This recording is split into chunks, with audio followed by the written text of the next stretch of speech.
Bonjour et bienvenue sur Hydrogen Today. On est ici à l'événement Go Hydrogen à Anvers et à mes côtés Thierry Lepercq, un ancien d'Engie qui s'investit depuis des années au sein de Ideal Espana. La production d'énergie bon marché, les tuyaux, c'est vraiment le cœur du sujet parce qu'on en parle ici au sein de cet événement. Peut-être d'abord Thierry, quelques éléments de contexte pour resituer ce qu'est Ideal Espana.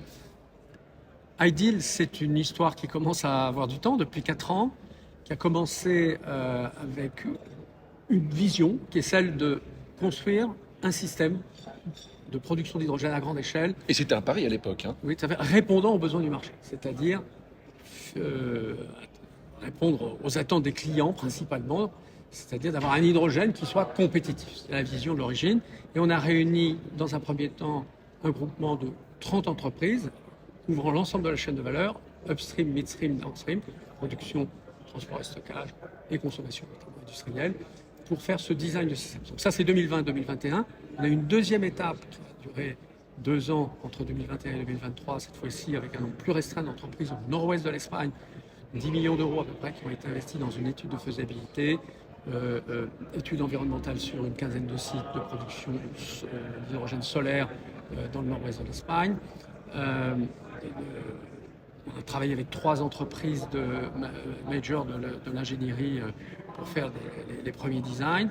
Travaille avec Enagas sur le transport, Enagas le transporteur de gaz espagnol pour la construction de 300 km de pipeline, et travailler avec les acteurs de la sidérurgie et des engrais en aval pour structurer un système. Et puis le 3e étage de la fusée, c'était tout récent, ça s'est fini. Voilà, donc le 3e étage de la fusée, c'est la mise en œuvre industrielle de tout ça, avec un projet cette fois-ci bien identifié, 4,8 gigawatts de projets qui sont essentiellement situés dans le nord-ouest de l'Espagne, 3,5 gigawatts d'électrolyseurs, pour produire à partir de 2028 150 000 tonnes d'hydrogène pour fournir à la fois différents sites en Espagne et potentiellement d'autres sites, y compris en France et en Allemagne.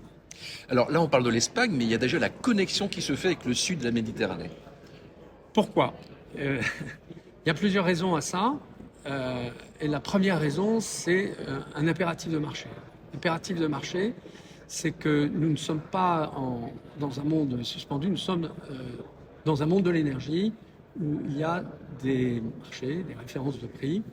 Et notre principale référence dans l'hydrogène, c'est vraiment regarder, c'est pas ce qu'il faut faire sur le carbone et autres, c'est le marché du gaz naturel.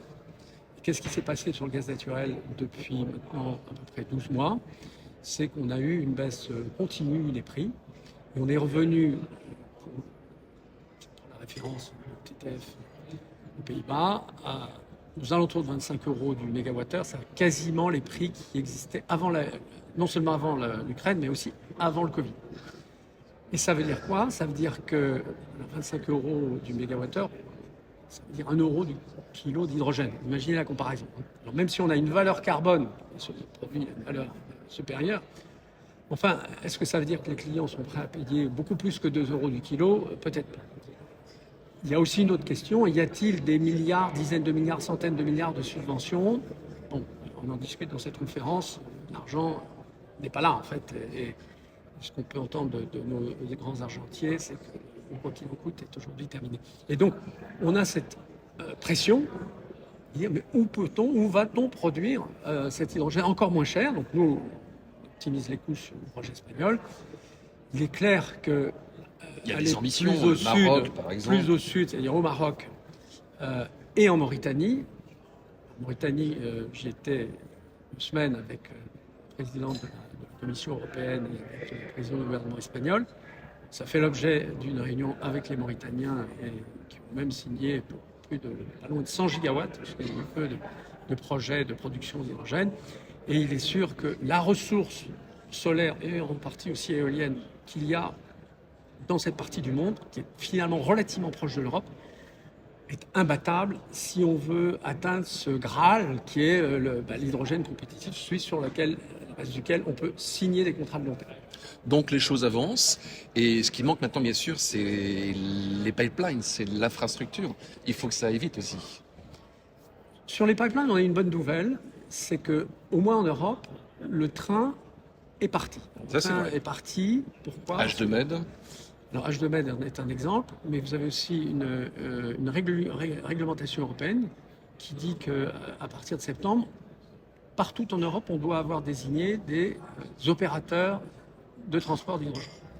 L'Espagne l'a déjà fait avec Enagás, la France devrait le faire prochainement, et ces entreprises l'ont récemment annoncé, Enagás, tant Enagás que GRTgaz, des projets à l'horizon 2030, maintenant avec des calendriers qui sont relativement bien calés, qui sont moins ambitieux ou optimistes qu'on espérait, mais qui sont néanmoins là. C'est 2030. On a aussi ça en Allemagne avec des annonces encore plus ambitieuses, 10 000 km, ici en Belgique et aux Pays-Bas. Et donc, au bout du compte, on a un train de construction, d'ingénierie, de développement, de construction de ces pipelines. Les éléments se mettent en place. La question qui se pose ensuite, c'est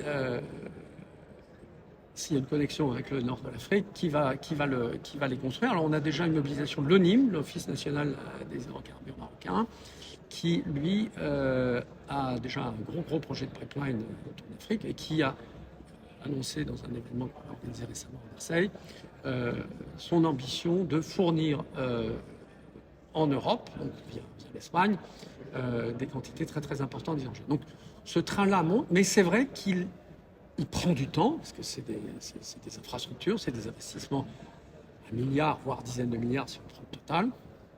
Et c'est un premier sujet. Et le deuxième sujet principal, c'est le sujet du marché, des clients. Les clients sont-ils là et à quel point?